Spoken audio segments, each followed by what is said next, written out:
Hi, I'm Anne. Welcome back to my channel. So right now we are in the beginning of July and I have been collecting books from different thrift stores over the past half year. So instead of doing small book hauls, I decided to just do one big one. So I have 28 books here. All of these I got either from the Goodwill or my local thrift bookstore where everything is $1. All of these cost me between $1 to about $2.50. And knowing how cheapskate I am, that's the perfect price for me. I'm not even sure where to start with this, so I'm just gonna start at the beginning of a pile and then just go down. The first one is Red Badge of Courage by Stephen Crane.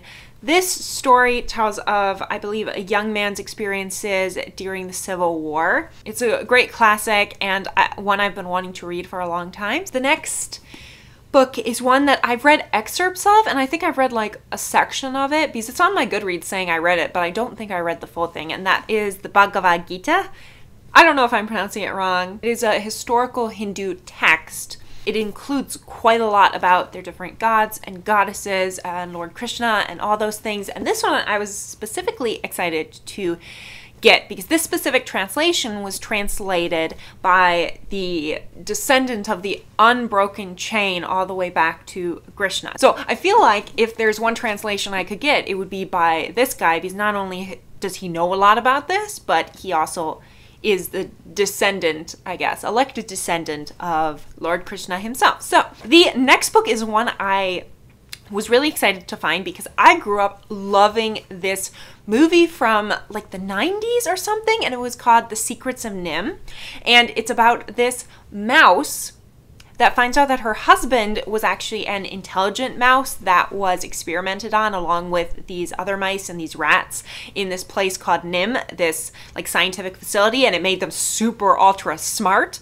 So it's kind of about her learning about that and trying to save her home from a bulldozer that's coming through.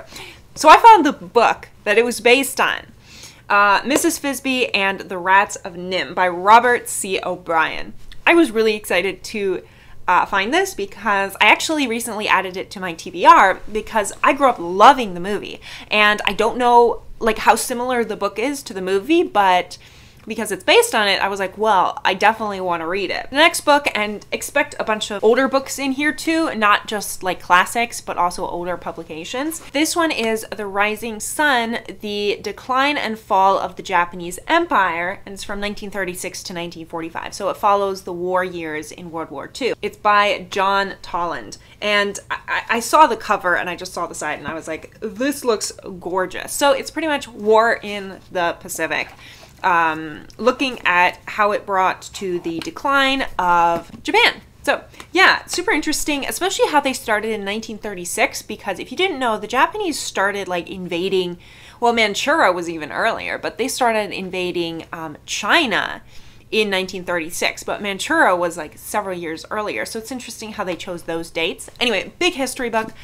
I'm a history nerd, especially with like Asian history, so that's why I bought this. The next book is a book that I have read. Most of these I haven't read yet, and that is The Robe by Lloyd Douglas. I actually talked about this book in my underappreciated classics. Don't remember what I titled that, but it is a Christian classic following this young man who is a Roman soldier who ends up picking up the robe of Christ, and he ends up having like divine stuff. I loved this book when I first read it when I was younger in my teenage years. I loved this book. I loved the characters, the friendships, and I found a really old copy for $1. And I was like, yes. And the next one is actually a biography of one of my favorite authors, and that is Dorothy L. Sayers, A Careless Rage for Life by David Humes. Dorothy L. Sayers wrote a lot of mysteries. She also did a lot of translations, like, I don't know if you can see that up there, The Song of Roland. She actually did that translation. She is said to have done the best translation of Dante's Divine Comedy, which I haven't read all the way through. I read excerpts in college, but I never read the entire thing, and I really want to. But so not only did she write these amazing murder mysteries that I love so much, but she also was a pretty smart woman, you know, and she was also friends with C.S. Lewis. So I'm a big fan of her work and just her as a person, you know, and I'm so curious to learn more about her personal life. The next book will be probably not interesting to anyone but me, but that is the Vogue sewing book. This is a very old copy of a sewing book, and if you are interested in sewing, it has tons of information about it. I just love getting books about sewing. In fact, here, I'll just show you the next book because it kind of goes along with the same thing, and that is Sewing Made Easy, which I have already read this one. And it has, again, information about sewing. So I just love getting old books about sewing because I feel like sewing nowadays is kind of a lost art, but it's so useful, even if all you know is, you know, how to re-sew on a button. But I just think it's a very useful skill to have, and I enjoy sewing. I'm not incredibly good at it yet, though. So that's why I get books like this to kind of learn more. The next one is a very old book, and that is actually the White House Cookbook. So this has a copyright of 1899, so it's a very old book. I keep meaning to make a video about like some of the oldest books I have, not necessarily like written the oldest, but like the oldest copies, and yeah, this would be up there. I was so excited to find this at the Goodwill for like $2. It does have like a burn stain in the back. You can tell it is a very old book. It's also taped up on the side, but it's cool because not only does it actually give like recipes and things like that, but it also gives quite a bit of information about White House traditions, I guess, traditional meals and things like that. And I'm really excited because it's kind of like a Victorian cookbook in America. So I'm really excited to use this as reference when I'm writing historical books. The next one is The Great Short Works of Fyodor Dostoevsky. He is the author of Crime and Punishment, my favorite book of all time. You know, at least it's up there. I say it's my favorite, but let's face it, like I have a lot of favorites. And The Brothers Karamazov and all these great, wonderful books. And this is a collection of his shorter works. I got this actually a vintage bookstore that is near my house, and it was like $4, so I bought it. But the only one I've actually read is Notes from the Underground. But there are quite a few, especially one, The Double, I've heard amazing things about, so I really want to read it. But it's his shorter works, and especially like considering how long of works he often writes. For example, Crime and Punishment is like 500 pages. I think The Idiot is almost 1,000 pages.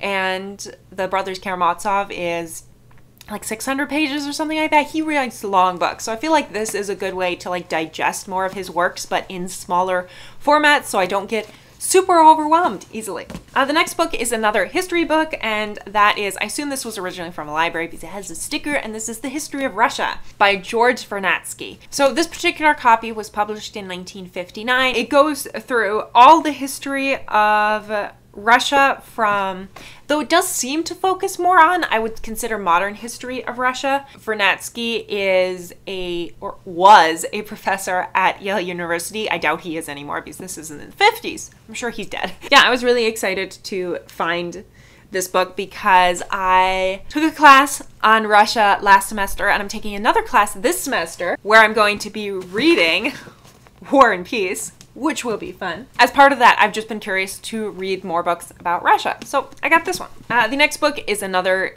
history book, and that is Inside Asia by John Gunther. This book is, again, it seems to be a recent history on Japan, and it seems to focus mostly on World War II as well as the Soviets. This particular book was published in 1939, so it's a pretty old book, and yeah, considering it's published in 1939, it also won't cover like most of World War II with the Japanese. So it's going to cover like just the current situation as of when this was written. So 1939, 1938.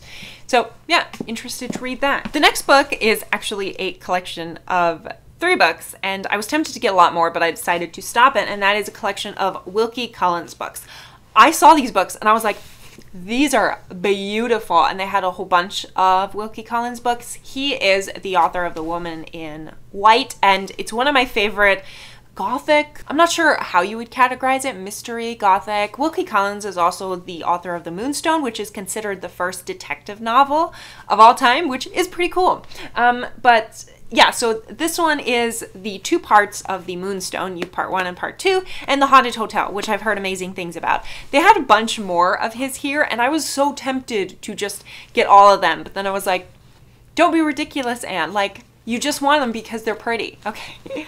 And I do really like Wilkie Collins. He is a mid-Victorian author. So think 1860s, around that era he was writing, and I just really like his writing. He writes a lot of mysteries as well as like gothic feel classics. Really good author. The next one is another one I'm really excited to have, but again, it's more for me than, you know, a general audience, and that is Life is Worth Living by Fulton J. Sheen. This is a collection of lectures that Bishop Fulton J. Sheen, who is a Catholic bishop, theologian, he had this show in the, I'm thinking 50s and 60s, but I'm not sure if it's exactly right. They're still playing reruns of his show, and he just does short lectures on different topics having to do with the current state of the world as well as theology, but he has this just quirky humor that I just love so much. He's so great. The next one is Young'un by Herbert Best. I don't know anything about this book. I just thought it looked interesting. It's set in the country and it's about a family.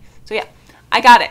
Don't know if it'll be any good. Don't even know what year it's published in because there's not a copyright at the beginning. Now we're getting to the more modern books that are not classics. So the first two I have are just two books in Chinese.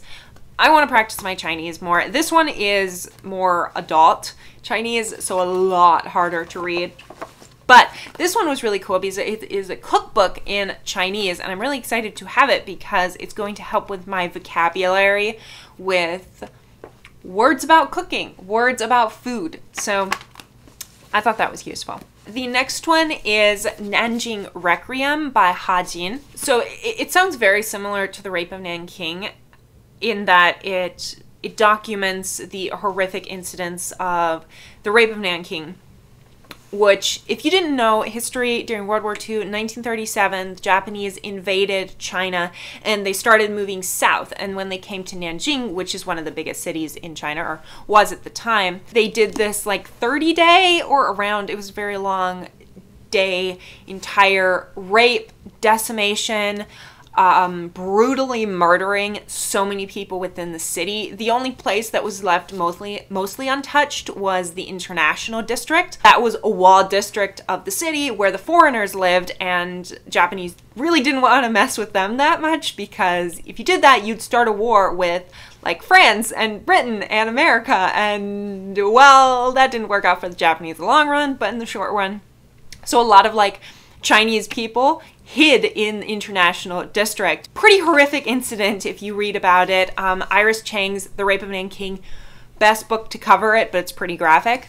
This book is about the same incident, and I saw it and I was really curious to read about it more, though I don't know why because it's such a horrific incident. The next one I've mentioned on my channel before, and that is Dorothy Must Die by Danielle Page. This was like my most recent purchase. It's pretty much about this other girl from Kansas who comes to Oz to find out that Dorothy has taken over and become a dictator, and she has to defeat Dorothy. So yeah, it's an intriguing twist. I'm curious to read it. The next one is The Life of Thomas More by Peter Ackroyd. Peter Ackroyd is one of the foremost biographers, people who write biography in the world. I've read several books by him.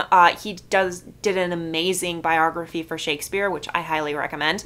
But this one is about Sir Thomas More. If you didn't know, he was a politician and Catholic theologian who was a close friend of Henry VIII in England. He ended up not being willing to agree with Henry VIII about breaking away from the church and divorcing Catherine and marrying Anne Boleyn. So because of that, Henry VIII executed him. But before he died, he wrote several books, and his most famous one is Utopia. I have it right there. You probably can't see it. Not only amazing philosopher, but also just his understanding of the world is just so incredible. So I'm excited to read a biography about him. The next book is Ripper by Stephen Petrusha. So this book, I believe, is about this man trying to solve these murders in America that, in the modern day, that are very similar to the murders of Jack the Ripper back in the 1880s. I literally got this because I enjoy learning about Jack the Ripper. I don't know if it's going to be really good. We'll see. The next book I actually already read and I really enjoyed it, and that is The Goose Girl by Sharon Hale. I love this book. It is a great, cute, middle grade fantasy. Sharon Hale is just a great author, and this one is about this girl who befriends geese and is kind of given a hard life, and she falls in love with the prince, and I don't know. It's a really cute fairy tale type story. Now I have a few random fantasies. There's this one author named Gordon R. Dickson.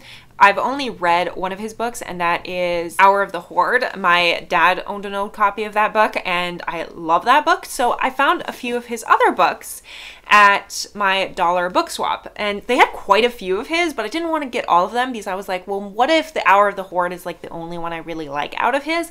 So this one is The Man from Earth. I'm not sure exactly what this is about, but it seems to be humans are very powerful in this world, and they create these machines that control the galaxy. This one is Space Paul, which I literally got because of this picture on front. I mean, it's like a Pigman. I feel sorry. I'm sure he's like an alien race, and I'll learn about him. There's this human man who visits this planet only to find out it is inhabited by these barbaric people, as in they like warfare, warlike people, and he ends up fighting them. So don't know anything besides that. Next book is from the Discworld, Terry Pratchett's This Is Jingo. I don't know anything about this one specifically, but I would love to randomly collect every book from the Discworld series. I think there's like at least 40 books. I don't know. I'm not quite sure, but this is one I haven't read, so I got it. The last one is one I really need to read soon, and that is The Eye of the World by Robert Jordan. This is the first book of the Wheel of Time series. Yes, I do want to at least attempt the Wheel of Time series, and I got this, and I was so happy to find the first one. I don't know how much I like this because it's such a long series. I've heard it takes a while to get into the series. So many people love this series. I feel like if I'm gonna read it and dislike it, people are gonna get upset with me, so we'll see. But I want to read this. Okay, so there are the books that I am hauling. Next week, I'm going to do an on-haul because if you recall, my beginning of the year resolution was that for every book I buy, I have to get rid of a book, which means this will be the biggest book on-haul I've ever done because not only do I have these 28 books to do, I also have the 5 from the Dollar Tree I bought. I'm getting rid of all but one, so I guess technically it'll almost even out, but yeah, I need to get rid of a lot of books. 37 books I need to get rid of. Wish me luck. I will see you all with the on-haul next week. Let me know if you've read any of these books or just general thoughts down in the comments. Thank you so much for watching. Like, subscribe if you enjoyed this video. I post every Saturday at 6 p.m. Eastern time, and I will see you all next time. Bye!